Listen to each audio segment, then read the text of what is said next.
Hello there! I love nature, and that includes clean and safe environment. From here, see you in my next videos. Please don't forget to like and subscribe.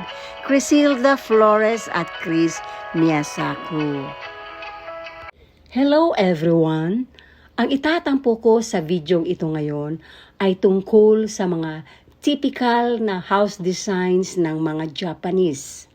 Although hindi maikakaila na kilala ang mga Japanese sa buong mundo na sadyang mapagmahal sa kanilang mga kultura at mga tradisyon na kahit hanggang sa kasalukuyan ay mahigpit pa rin ang kanilang pagkakayakap dito at napapanatili nila itong buhay na buhay. Ngunit hindi rin maikakailang sila ay mabilis na umaagapay o sumasabay sa mga modernong pagbabago sa mundo, hindi lamang sa mundo ng fashion, technology and its byproducts, kundi pati na rin sa kanilang mga house designs. Sa nakikita natin sa video ngayon, iba-iba ang konsepto ng kanilang mga house designs. Merong nananatiling originally Japanese ang concepts, meron ding mga westernized at iba pang mga foreign influences sa kanilang mga designs.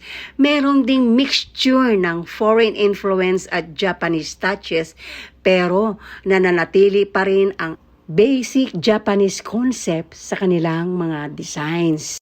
Basically, kilala ang mga Japanese houses sa kanilang magagandang mga designs na nagpapakita ng mga pulidong pagkakaayos, pagiging practical at malalim na koneksyon sa kalikasan.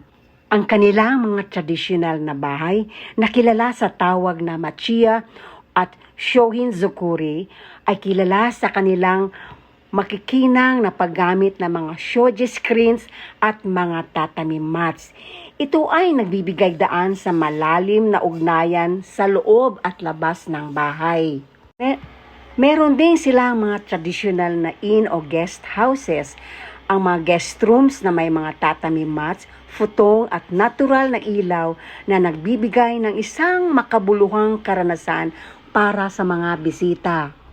Ang mga Japanese ay kilala sa kanilang pagiging minimalist. Kaya nga, pag merong mga bagay na hindi na masyadong nagagamit ay itinatapon o pinamimigay na para maiwasan nila ang cluttering sa loob ng kanilang mga bahay.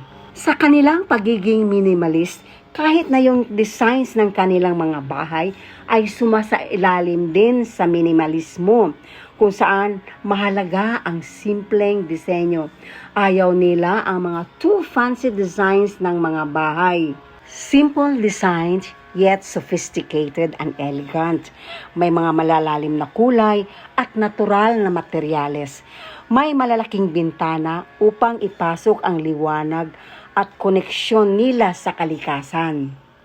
At upang makaagapay sa mga pagbabago sa mundo ngayon, maraming lumang machiya o bahay sa mga historic na distrito ng Japan ang binibigyan ng bagong buhay sa pamamagitan ng mga renovation sa pagpapahayag ng kasaysayan habang nag-aalok ng mga modernong kaginhawaan sa mga designs. Sa mga rural areas, makikita mo ang mga kubo o mga traditional na farmers' houses na gawa sa kahoy. Ang Sukiya-zukuri ay isang uri ng arkitekturang may malalaking bintana na nagpapakita ng magagandang tanawin sa labas. Karaniwan na rin sa mga Japanese houses ang presence ng mga ornamental plants at ito ay hindi lamang dekorasyon kundi mahalaga rin sa kabuuang disenyo at kultura ng bahay. Ito ay nagbibigay kulay at kahulugan sa mga tahanan dito sa Japan.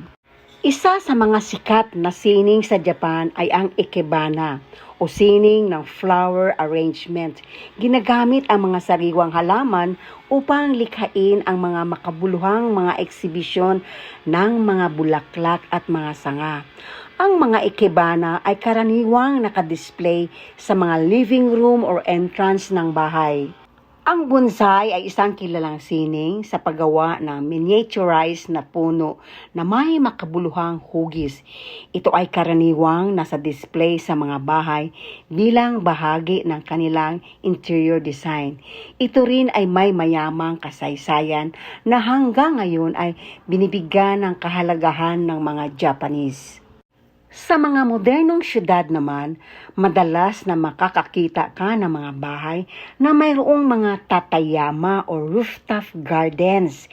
Ang mga halaman dito ay hindi lamang nagbibigay kagandahan, kundi nagbibigay daan din sa natural na insulation at pagpapabuti ng kalidad ng hangin, lalong-lalo na sa mga masisikip at modernong mga syudad. Among the Japanese, may malalim din na koneksyon sa pagbabago ng mga seasons ang kanilang mga halaman. Kaya ang mga tao ay madalas na nagtatanim ng mga halaman na sumasabay sa pagbabago ng panahon. Tulad na lang ng cherry blossom sa Tagsibol at iba pang mga bulaklak o mga halaman na nabubuhay sa kani-kanilang mga panahon or seasons. Ang mga ornamental plants ay hindi lamang nagbibigay kulay at kagandahan sa mga bahay dito sa Japan, kundi nagpapakita din ng kanilang ugnayan sa kalikasan at kultura ng bansa. Ito'y isa sa mga dahilan kung bakit ang mga halaman ay isa sa mga pangunahing bahagi ng disenyo ng mga bahay dito sa bansang Japan. Maraming salamat sa inyong panonood.